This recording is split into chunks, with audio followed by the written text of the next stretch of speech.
예수님께서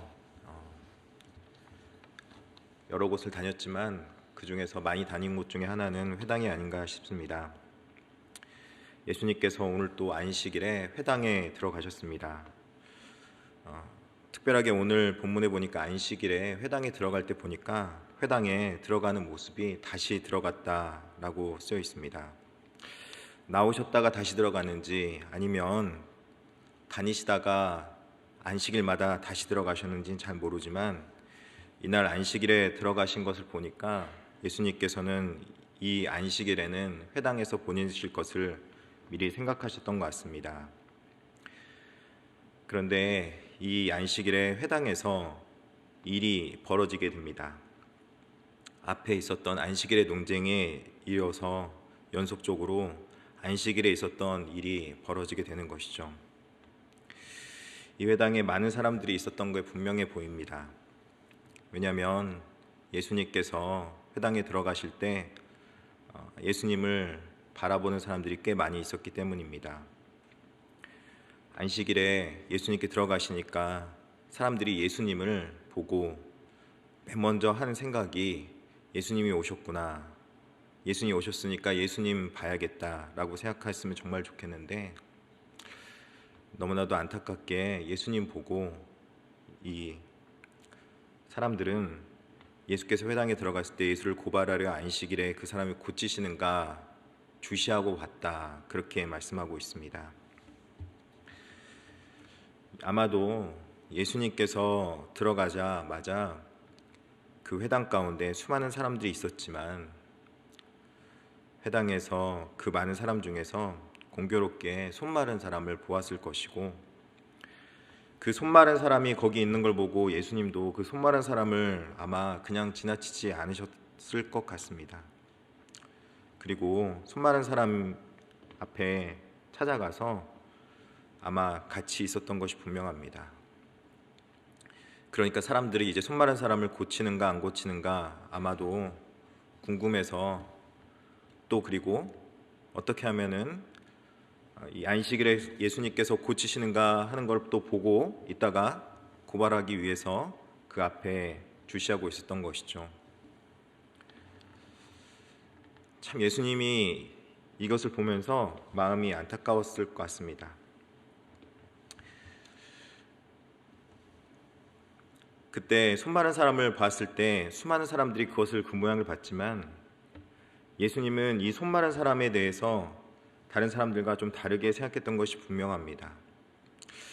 예수님이 바라보는 손 마른 사람이 어떤 사람일까 저는 정말 궁금했습니다. 그래서 손 마른 병이 무엇인지 한번 찾아봤는데 손 마른 병이라는 병은 실제로 있는 것 같지는 않습니다. 어떤 이유에서인지 모르는데 손이 말라 있었다라는 것은 손에 이상이 있어서 뼈밖에 없는 어떤 장애가 있는 그런 사람이 분명해 보입니다. 그리고 중요한 건 손이 있어도 손이 말랐기 때문에 쓸 수 없는 어떤 사람의 모습일 것입니다.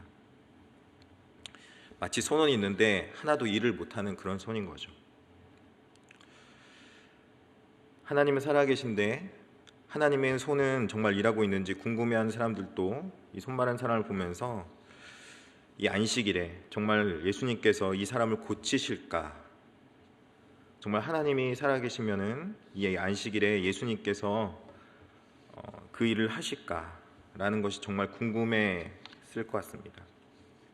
왜냐하면 이전에 예수님께서는 이 앞에 본문에서 인자는 안식일의 주인이다 라고 말했기 때문에 인자 대신 예수님께서 이 안식일에 주인으로서 마음대로 주인이기 때문에 마음만 먹으면은 사람들에게 안식을 주고 또 그 안식을 통해서 평안함을 줄 수 있는 분이시기 때문에 그렇다는 것입니다. 예수님께서는 안식일의 주인이기 때문에 그 원하는 것을 무엇이든 할 수 있는 분이셨습니다. 그런데 이 예수님께서는 그 시선을 알았던지 바로 이 사람을 고쳐주지는 않습니다. 그리고 이 사람을 먼저 많은 사람들 앞에 세우는 것을 볼 수 있습니다. 그리고 나서 예수님께서 4절에 이렇게 말씀하셨습니다.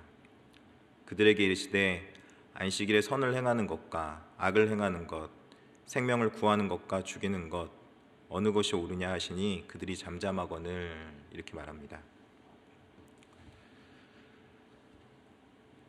예수님께서 선을 행하겠다, 악을 행하겠다 그렇게 말씀하신 것이 아니라 안식일에 선을 행하는 것과 악을 행하는 것, 또 생명을 구하는 것과 죽이는 것 어떤 것이 옳으냐 하고 물을 때 이 말의 대답은 누구나 알고 있듯이 선을 행해야 된다는 것을 알고 있다는 것입니다. 그리고 예수님 자체가 복음이시기 때문에 선을 베풀어서 그들에게 많은 사람이 할 수 없는 일들을 행하실 수 있는 분이셨을 것입니다. 그리고 그 일들을 행하려고 지금 이렇게 말씀하시는 것이죠. 근데 궁금한 점이 하나 생각이 납니다. 예수님께서 선을 행한다고 할 때 그렇다면은 누구에게 이 선을 행해서 자신의 긍휼을 베푸시는가 하는 점입니다.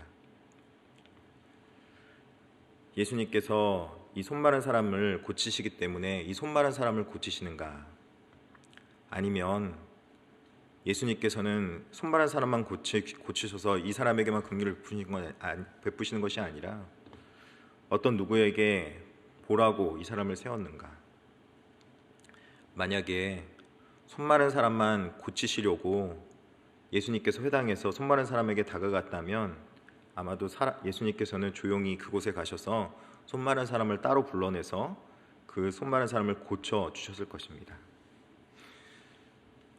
근데 예수님께서는 손 마른 사람을 고치는 것이 목적이 아니라 손 마른 사람을 고치심으로 인해서 예수님께서 말씀하고 싶으셨던 것이 분명히 있었던 것이 확실합니다. 그래서 손 마른 사람을 먼저 일어서도록 하셨고 그 일어선 후에 그 사람을 먼저 교훈을 하시고 그 다음에 손 마른 사람을 고치셨다는 것입니다. 이러보건대 우리는 중요한 사실 하나를 알 수 있습니다.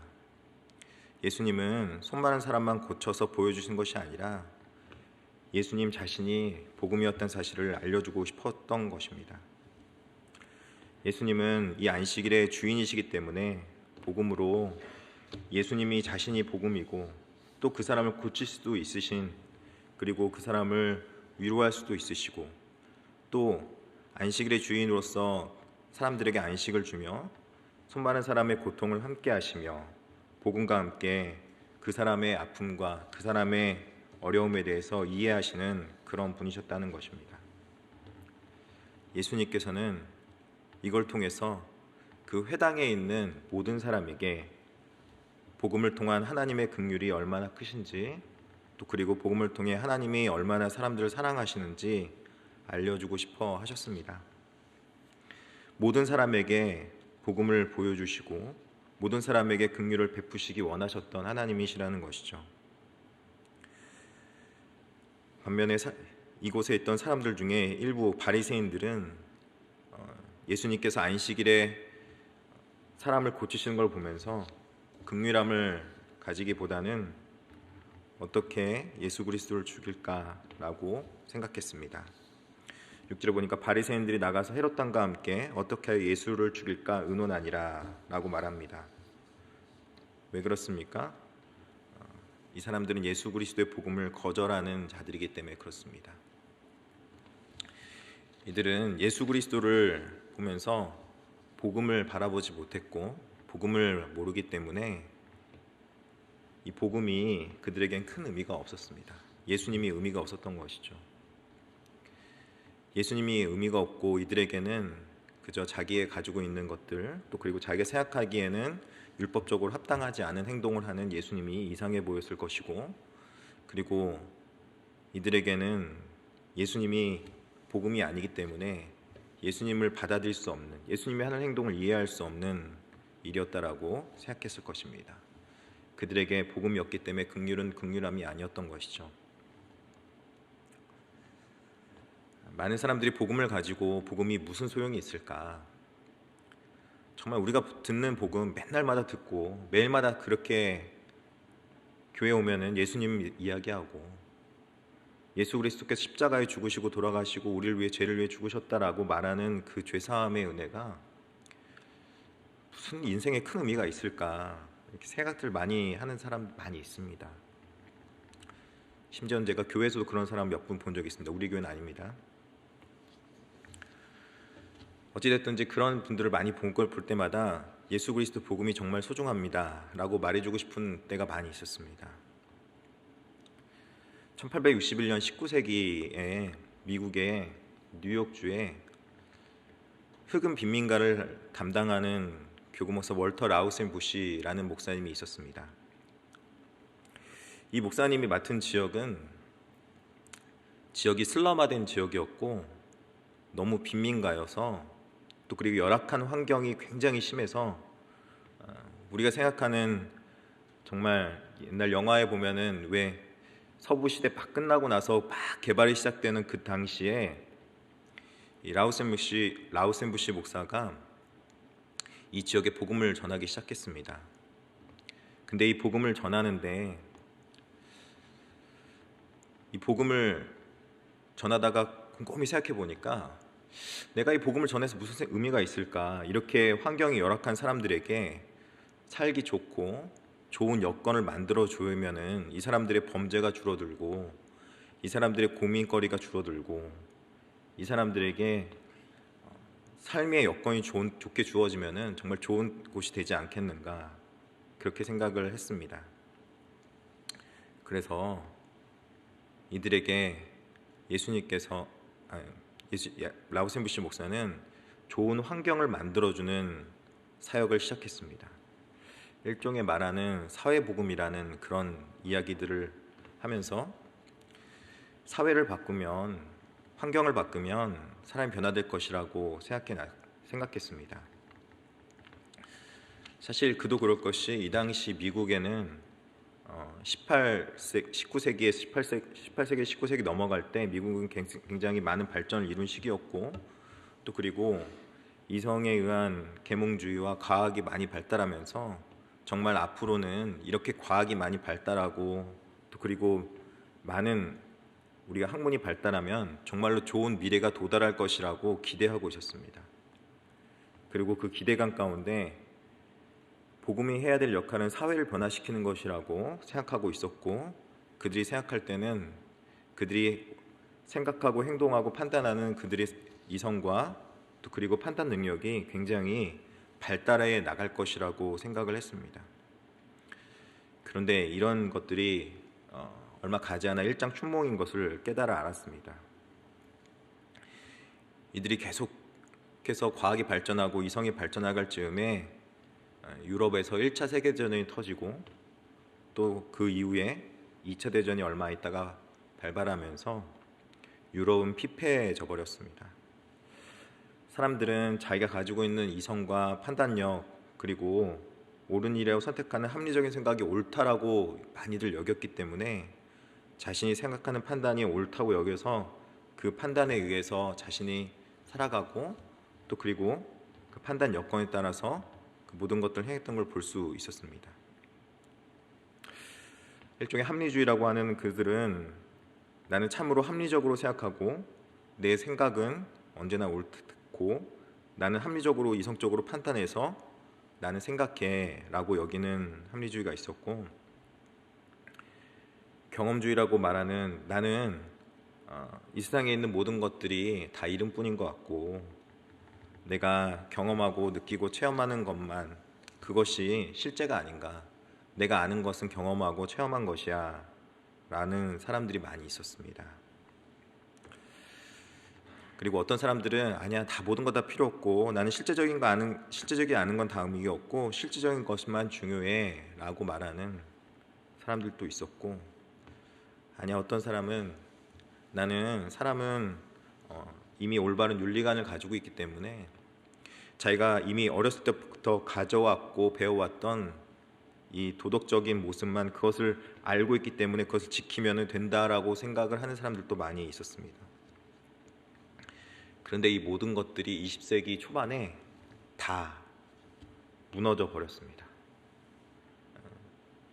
세계 1차 대전과 2차 대전 가운데 사람들이 정말 합리적으로 생각하고 도덕적으로 옳고 또 그리고 그들은 나름대로 경험한 것 중에서 가장 옳은 일들을 행하고 논리적으로 옳다고 생각한 사람들이 너무나도 비참한 일들을 행해왔고, 나 나름대로 옳고 또 그리고 과학적으로 또 그리고 이성이 발달하면서 옳은 일들을 하고 있다는 사람들이 정말 말도 안 되는 그런 행동들을 하는 것을 보아왔습니다. 그들이 가지고 있는 판단력과 이성이 잘못되어서 그런가, 아직 부족해서 그런가, 사실 그렇지도 않습니다. 계속적으로 발전해 온 그 상황 가운데 그들의 판단력과 이성은 굉장히 날카롭고 더 나아지고 있었지만, 그럼에도 불구하고 그들은 그런 행동을 했던 것입니다. 이들이 왜 이런 일들을 행했을까? 간과한 것이 하나 있었는데,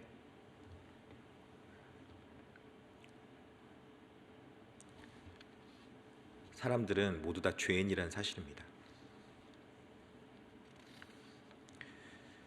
사람 모두 다 죄를 지었기 때문에 아무도 이성적으로 옳다, 내 나름대로는 합리적이다, 내 나름대로 경험해봤는데 내 경험이 옳다, 또 그리고 이미 도덕과 윤리 가운데 무엇이 옳은지 무엇이 그른지를 다 알고 있다, 그리고 이 세상 가운데 있는 것만 있고 없는 건 없지 않느냐, 있는 얘기만 하자,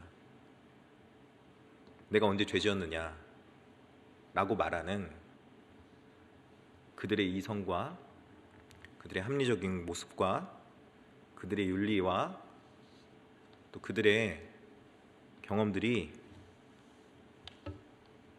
자신이 갖고 있는 본래적 본성적 죄라는 사실을, 죄인이었던 사실을 전혀 깨닫지 못한 상황에서는 옳아 보일지 몰라도 하나님 앞에 나와서 비춰보고 또 자기 자신의 실체가 드러났을 때는 모두 다 죄인이었다는 사실입니다. 그래서 결론적으로 자신이 옳다라고 생각하는 그 옳음의 결과가 또 자신의 경험과 또 그리고 자신 합리적인 것들이 모두 다 자기 자신으로 기울어져 자기 연민 속에 빠져 있더라는 것입니다.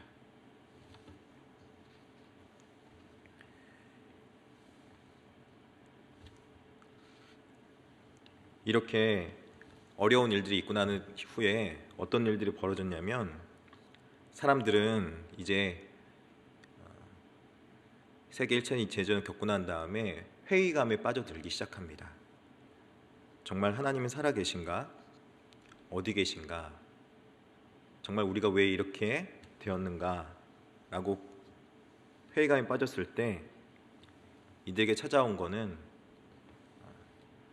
눈에 보이는 것이 전부다, 물질적인 것이 전부다 라고 말하는 물질주의가 찾아왔고, 아니면은 그 반대적으로 눈에 보이지 않는 우리 안에 있는 계신 하나님만이 전부다 라고 세상 속에 있는 복음을 전해서 뭐하는가 라는 회의감이 굉장히 빠져들었습니다. 이게 바로 우리들이 알고 있는 마르크스주의라고 말하는 그런 류와, 또 한편으로는 내재적 신앙이라고 말하는 우리 감정주의 두 가지로 빠져든 결과입니다. 하나님이 계신가라고 묻는 것이죠. 아마도 오늘 손 마른 사람이 교회에 왔을 때, 이 회당에 왔을 때 어떤 생각을 갖고 왔을까, 그런 생각을 좀 해봅니다. 자신의 손은 분명히 있습니다. 손이 없는 게 아닌데 그 손은 일을 하지 못하죠. 근데 이 의미 없는 손을 가지고 회당에 왔고, 그 회당에 와서 어떤 생각을 갖고 그 회당에서 기도하고 있었을까 생각을 해봅니다. 그에게 마지막 소망은 아마 회당에서 기도하는 것이었을지 모르고 안식일을 그렇게 보내는 것일지 모르겠습니다. 근데 그때 그들이 기대하지 않았고 그들이 생각하지 않았고 그들이 원하는 모습은 아니었지만, 너무나도 놀랍게 예수님께서 그들 옆에 있었고, 특별하게 손 마른 사람 옆에서 와서 손 마른 사람을 고쳐 주었다는 것입니다. 안식일에 아무도 일을 하지 않아야 되는 시기에 하나님은 그때 일을 하고 계셨고, 손 마른 사람에게 그 손은 있으나 없는 것 같은 모습이었지만 그 당시에도 하나님은 안식일에도 모든 사람이 쉴 때 아무도 일하는 손이 없다라고 생각할 때 하나님의 손은 일하고 있었던 것입니다. 안식일에도 일하시는 하나님께서는 예수님의 모습으로 다가오셨고, 그리고 그에게 어려운 환경 가운데 있는 그 환경보다는 하나님 앞에 나와서 믿음의 손을 내미는 그에게, 그리고 아무 쓸모짝에도 없다고 생각하는 그 마른 뼈 같은 손에 예수님께 찾아왔을 때는 그 마른 뼈 같은 손이, 의미 없는 손이 예수님 앞에서 하나님의 긍휼 안에서 쓸모 있는 손으로 변하고, 또 그리고 일할 수 있는 손으로 변하고, 그 아무짝에 쓸모없던 손이 예수님께 손을 내밀었을 때 믿음의 손으로 바뀌었다는 것입니다.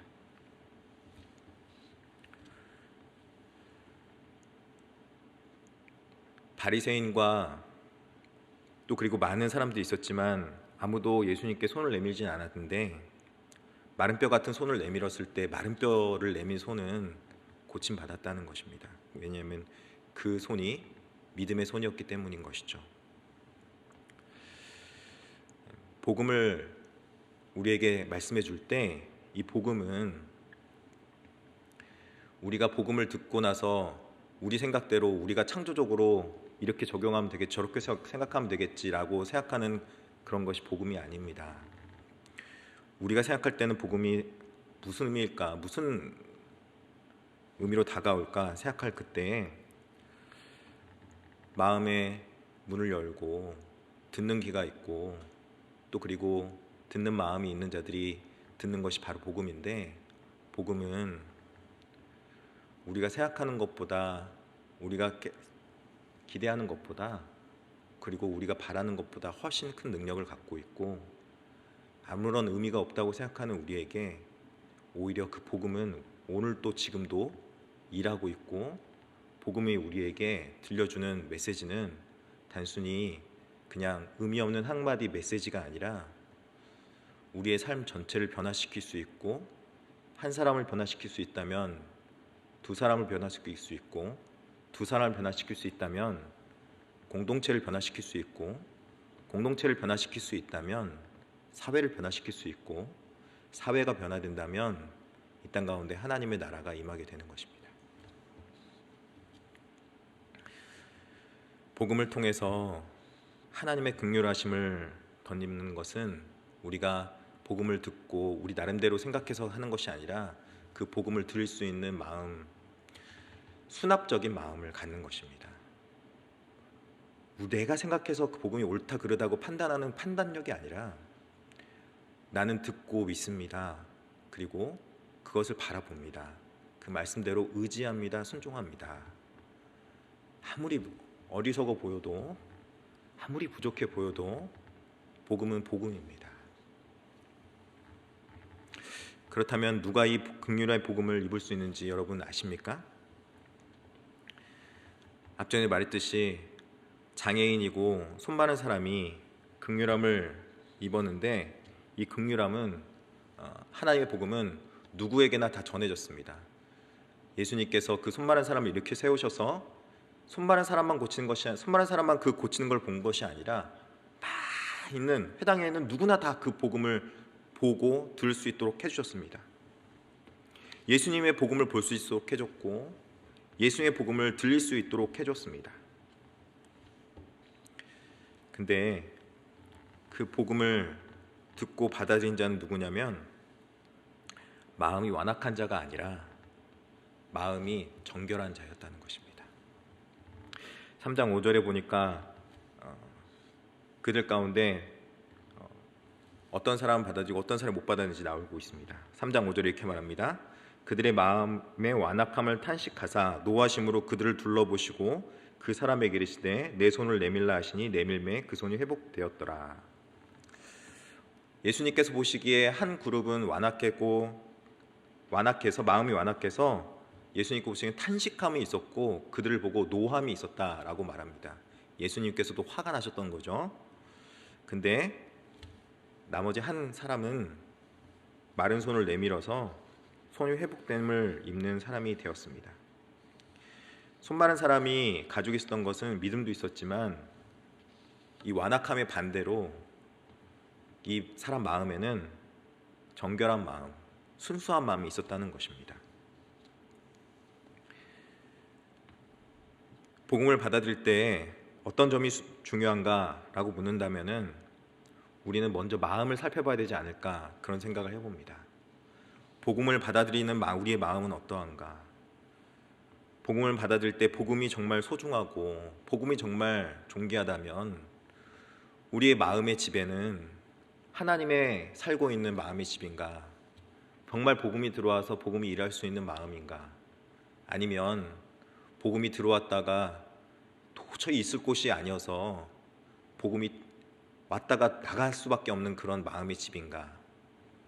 내 마음 하나님의 집이라고 우리가 말을 하는데 내 마음 하나님의 집은 정말로 깨끗하고 정결하고 하나님께서 복음을 내려주었을 때 복음을 받아들이기에 너무나도 안락한 우리가 말하는 폭신폭신한 그런 마음인가? 아니면 복음이 들어왔을 때 바위돌 같은 마음이어서 튕겨나가고 그리고 힘겼으나 잠시 있다가 햇볕이 내려지는 햇볕에 아래서 타버리는 마음인가? 아니면 좀 자라다가 가시덤불에 쌓여서 가시덤불에서 도저히 자라지 못하는 그런 마음인가? 우리는 하나님께서 하나님의 긍휼을 오늘 또 우리에게 베풀어 주시옵소서. 하나님 살아계십니까? 하나님 정말 어디 계십니까? 라고 말하기 전에 먼저 살펴봐야 할 것이 있는데 그것은 하나님의 복음을 우리에게 들려줬을 때 그 복음이 우리 마음 가운데 정말 심겨지고 그 심겨진 것이 자라나고 열매 맺을 수 있는 그런 마음인가? 우리 마음을 먼저 살펴봐야 된다는 것입니다. 우리 마음에 선이 없기 때문에 예수님께서는 우리에게 가장 선한 모습으로 우리에게 다가오셨습니다. 그래서 예수 그리스도께서는 오늘날 우리에게 복음으로 눈으로 볼 수 있고 만질 수 있고 경험할 수 있고 합리적으로 정말 생각할 수도 있고 또 무엇보다도 실존에 계신 하나님으로 우리가 볼 수 있는 그런 하나님으로 다가오신 것입니다. 그래서 그 하나님 제2 성자 하나님을 바라볼 때 그분을 바라볼 때 우리가 가져 있는 마음은 무엇이냐면 바로 마음의 깨끗함입니다.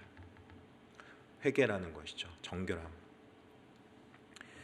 우리가 먼저 해야 될 것은 우리 마음속에 있는 악의를 버릴 필요가 있습니다. 에베소 4장 31절에 너희는 모든 악독과 노함과 분냄과 떠드는 것과 비방하는 것을 모든 악의와 함께 버리고 라는 말이 나옵니다.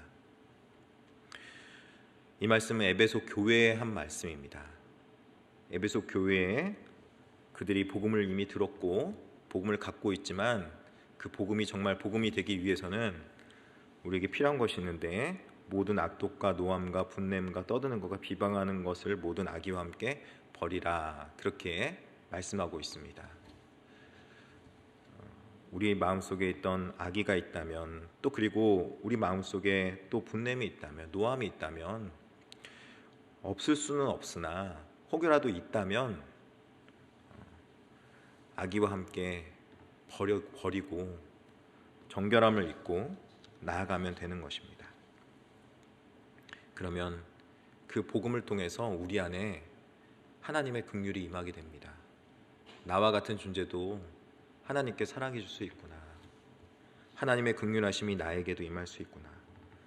마른 뼈 같은 손을 내민 자에게도 믿음으로 그에게 임했듯이 우리 가운데도 우리의 손은 하나님의 복음을 받아줄 수 있는 그런 넉넉함이 있기 때문에 그 복음이 우리에게 들려지게 되는 것입니다.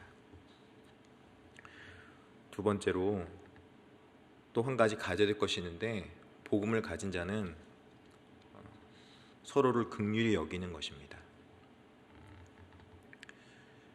긍휼이란 말은 히브리어로 라함이란 말인데 어머니 자궁이라는 그런 뜻을 갖고 있습니다. 이 말은 뭐 자궁이다 뭐 그래서 우리가 그런 다시 어릴 적 그런 때로 돌아가야 되는가, 그건 어떻게 생각하지만 그게 아니라 우리는 같은 모체에서 나왔다라는 의미를 갖고 있는 것입니다.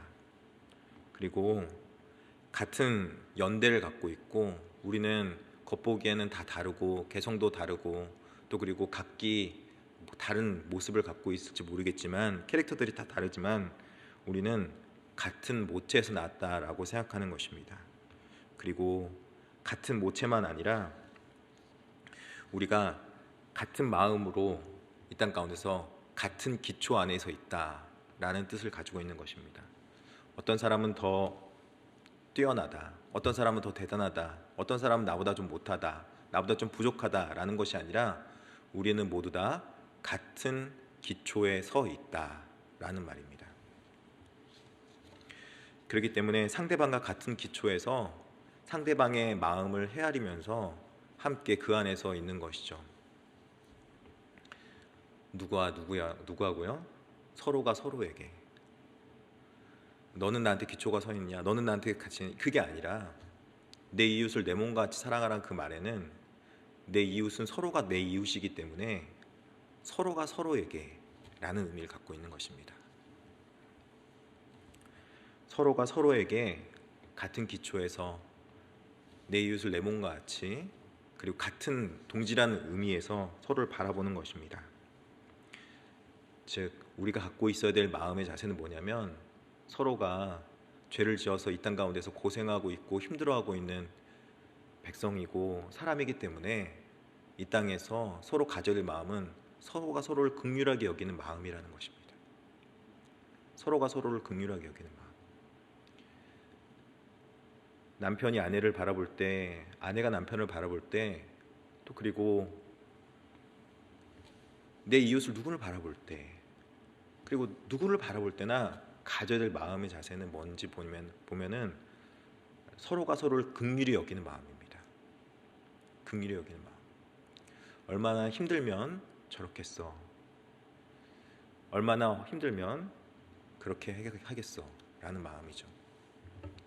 남편이 열심히 바깥에서 일을 하고 돌아왔다가 집에 돌아와 보니 아이가 있는 떠든 방에서 온통 잡동사니가 있고, 그리고 어지러진 방을 볼 때마다 집에서 밖에 나가서 일도 안 하면서 왜 집이 이렇게 지저분해라는 그런 말보다는 안에서 아이들 보면서 얼마나 힘들었기에 이렇게 방이 지저분한가라고 생각해 줄 수 있고, 남편이 바깥에서 일하고 돌아왔을 때